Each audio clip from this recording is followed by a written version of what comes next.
বন্ধুরা, আমি পূজা রায়। কেমন আছো সবাই? আজকে তোমাদের জন্য সম্পূর্ণ নতুন একটা ভিডিও নিয়ে এলাম। আমার আজকের ভিডিওটা আমার নিজের ছেলেকে নিয়ে।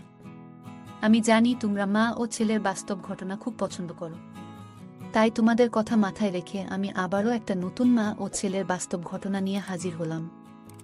তো বন্ধুরা, ভিডিওটি শুরু করার আগে তোমাদের কাছে আমার একটাই অনুরোধ, তোমরা যারা এখনো আমার চ্যানেলটি সাবস্ক্রাইব করো নাই তারা এখনই ভিডিওতে একটা লাইক দিয়ে চ্যানেলটি সাবস্ক্রাইব করুন। তো চলো তাহলে আর দেরি না করে ঘটনাটি শুরু করি। সকাল থেকেই আমার বৌমা আর আমার ছোট ছেলেকে কোথাও খুঁজে পাচ্ছি না। আমি তাদেরকে খুঁজতে খুঁজতে আমাদের গোডাউন রুমে চলে গেলাম। সেখানে গিয়ে আমি আমার বৌমাকে ডাকতে লাগলাম, কিন্তু আমি সেখানে কোনো সাড়া শব্দ পেলাম না। তখন আমি সেখান থেকে চলেই আসবো, ঠিক তখনই একটা শব্দ শুনতে পেলাম। তারপর আমি সেই দিকে এগিয়ে গেলাম, আর তখনই দেখলাম সেখান থেকে আমার বড় বৌমা বেরিয়ে এলো। তখন আমি তাকে বললাম, কি ব্যাপার বৌমা, তুমি এখানে কি করছিলা? আর তোমার সাথে কে? তখন আমার বড় বৌমা একটু থতমত হয়ে বলল, কিছু না আম্মু, আর এখানে কেউ নাই তো।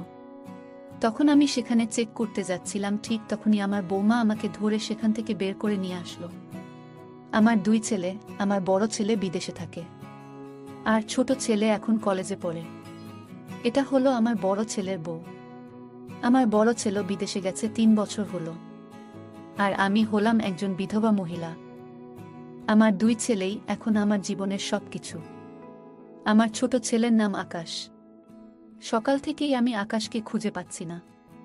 তখন বৌমাকে বললাম, আচ্ছা তুমি কি তোমার দেবরকে দেখেছ?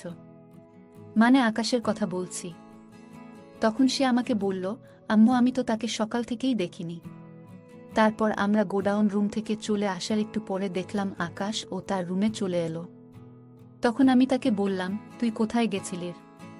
তখন আমার ছেলে বলল, কোথায় যাব আমি তো রুমেই ছিলাম। তখন আমি তার মাথার দিকে তাকিয়ে দেখি তার মাথায় ঝুলকালি লেগে আছে।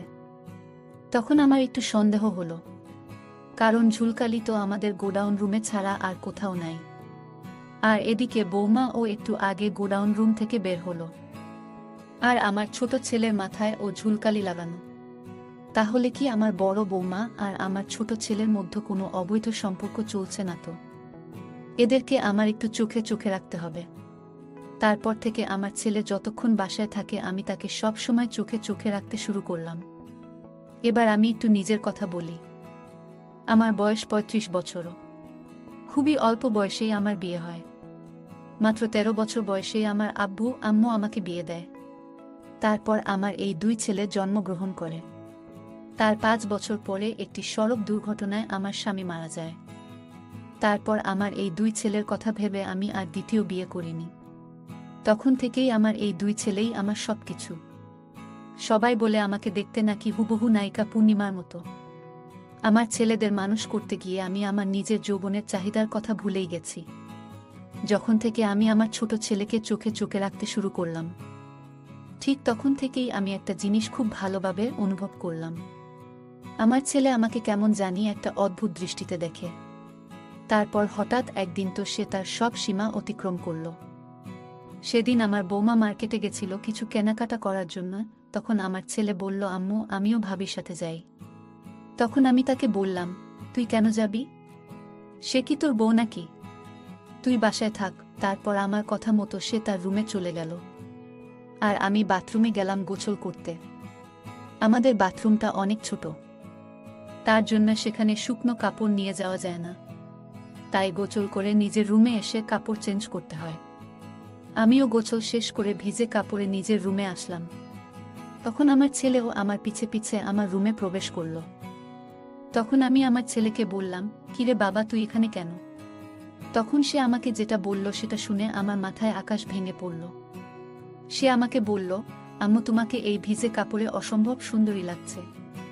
আগে কাপড় চেঞ্জ করো না, আমাকে একটু দেখতে দেও, আমি তোমাকে একটু মন ভরে দেখি।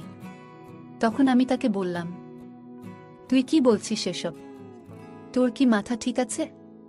তারপর আবার বললাম, তুই এখন আমার রুম থেকে বের হয়ে যা, আমি এখন কাপড় চেঞ্জ করব। তখন আমার ছেলে যেটা বলল সেটা শুনে তো আমি রীতিমতো হতভম্ব হয়ে গেলাম। তখন সে আমাকে বলল, আম্মু তুমি কাপড় চেঞ্জ করো। আমি আছি, তাতে কি হয়েছে? আমি কি আর বাইরের কেউ নাকি? আমি তোমাকে একটু মন ভরে দেখি। তখন আমি একটু রাগ দেখিয়ে তাকে বললাম, আমি ভালোভাবে বলছি, তুই আমার রুম থেকে বের হয়ে যা।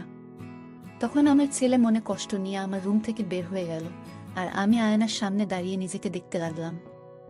নিজেকে দেখে নিজেই অবাক হতে লাগলাম। সত্যিই আমাকে অসম্ভব সুন্দরী লাগছে। তখন আমি বুঝতে পারলাম আমার ছেলে আমার এই সৌন্দর্যের প্রেমে পড়েছে। তারপর থেকে লক্ষ্য করলাম, আমার ছোট ছেলে এখন আর তার ভাবির দিকে তাকায় না। সে সবসময় আমার দিকে তাকিয়ে থাকে। এটা দেখে আমারও খুব ভালো লাগে। নিজের প্রতি নিজেরই গর্ব হয়। কারণ বাড়িতে একটা যুবতী সুন্দরী মেয়ে আছে, আমার বড় ছেলের বউ। কিন্তু আমার ছোট ছেলে তার দিকে না তাকিয়ে সে আমাকে দেখছে। তাহলে আমি সত্যিই অনেক সুন্দরী। তারপর হঠাৎ একদিন আমার ছেলে তার সব সীমা অতিক্রম করল। আমার বৌমা আমাকে বলল, আম্মু আমার আব্বু খুবই অসুস্থ, তাই আমি একটু বাবার বাড়ি যাচ্ছি। তখন আমি বললাম, চলো তাহলে আমি ও তোমার সাথে যাই। তখন সে আমাকে বলল, আম্মু আপনি গেলে আকাশকে রান্না বান্না করে দেবে কে? তাই আপনার যাওয়া লাগবে না। তখন আমি ভেবে দেখলাম, তাই তো বৌমা চলে যাচ্ছে, আর আমিও যদি চলে যাই তাহলে আকাশকে রান্না বান্না করে দেওয়ার মানুষ থাকবে না। তখন আমি বৌমাকে বললাম, ঠিক আছে তাহলে তুমি গিয়ে দেখে আসো, কিন্তু কি অবস্থা সেটা আমাকে ফোনে জানাবে। কিন্তু অবস্থা অনেক খারাপ হলে আমি চলে আসব। তখন বৌমা বলল, ঠিক আছে আম্মু। তারপর খাওয়া দাওয়া শেষ করে আমার বৌমা তার বাবার বাড়ি চলে গেল। তারপর ঘটল আসল ঘটনা। বৌমা চলে যাওয়াতে বাসায় আমি আর আমার ছোট ছেলে ছাড়া আর কেউ নাই। তখন ছেলে সব সীমা অতিক্রম করতে শুরু করল। সে আগে আমাকে লুকিয়ে লুকিয়ে দেখত, কিন্তু এখন যেহেতু বাসায় আর কেউ নাই, তার জন্য সে সরাসরি আমাকে দেখতে শুরু করল। তার এই চাহনিতে আমি খুব একটা অস্তিত্বে পড়ে গেলাম। কিন্তু একটা জিনিস ভেবে আমার খুব ভালো লাগছে যে আমার ছেলের মতো যুবক ছেলে ও আমাকে অপলক দৃষ্টিতে দেখছে, তাহলে আমি দেখতে আসলেই কতটা সুন্দরী। এটা ভেবে আমার খুব ভালো লাগছে। কিন্তু সারাদিন এসব চললে ও রাতে ঘটল আসল ঘটনা। সন্ধ্যায় আমি রান্না বান্না শেষ করলাম। তারপর রাতে আমি আমার ছেলেকে বললাম, আয় বাবা খেতে আয়। তখন আমার ছেলে আমার সাথে খেতে আসলো। আমরা দুজনে একসাথে ভাতও খাচ্ছিলাম। কিন্তু আমি একটা জিনিস অনুভব করলাম, আমার ছেলে আমার দিক থেকে তার চোখই সরাচ্ছে না। তখন আমি তাকে বললাম, কি দেখছিস আমাকে? মন দিয়ে ভাত খা। তখন আমার ছেলে বলল, আম্মু তুমি এত সুন্দরী কেন? ছেলের মুখে এই কথা শুনে আমি খুবই লজ্জা পেলাম। তারপর আমরা দুজনেই খাওয়া শেষ করে যে যার রুমে চলে গেলাম। তারপর যখন আমার হালকা হালকা ঘুম আসলো, তখন আমি অনুভব করলাম আমার পাশে কেউ একজন আছে। তখন আমি চোখ খুলতেই দেখি আমার পাশে আমার ছেলে শুয়ে আছে। তখন আমি খুব ভয় পেলাম আর আমার ছেলেকে বললাম, কি রে তুই এত রাতে আমার রুমে কেন? তখন আমার ছেলে আমার হাতটা ধরে বলল, আম্মু তুমি আজকে আমাকে বাধা দিও না প্লিজ। আমি তোমার সৌন্দর্যের প্রেমে পড়ে গেছি। দেখো বাসায় কেউ নাই, তুমি আজকে একবারের মতো আমাকে বক করতে দাও। আমি কথা দিচ্ছি এই কথা কেউ কখনো জানবে না। তখন আমি তার গাকে একটা থাপ্পড় বসিয়ে দিয়ে বললাম, তুই কি বলছিস এসব? আমি তো মা। তোর নিজের আম্মুকে কুপ্রস্তাব দিতে তোর লজ্জা করছে না? তুই তো মানুষ নেই, তুই একটা জানোয়ার হয়ে গেছিস। আরে আমি তোকে এই পেটে ধরেছি, আর তুই আমাকে এমন কথা বলছিস? আমার কথা শুনে ছেলে তার মাথা নিচু করে বসে থাকল। তখন আমি বুঝতে পারলাম ছেলে তার নিজের ভুল বুঝতে পেরেছে।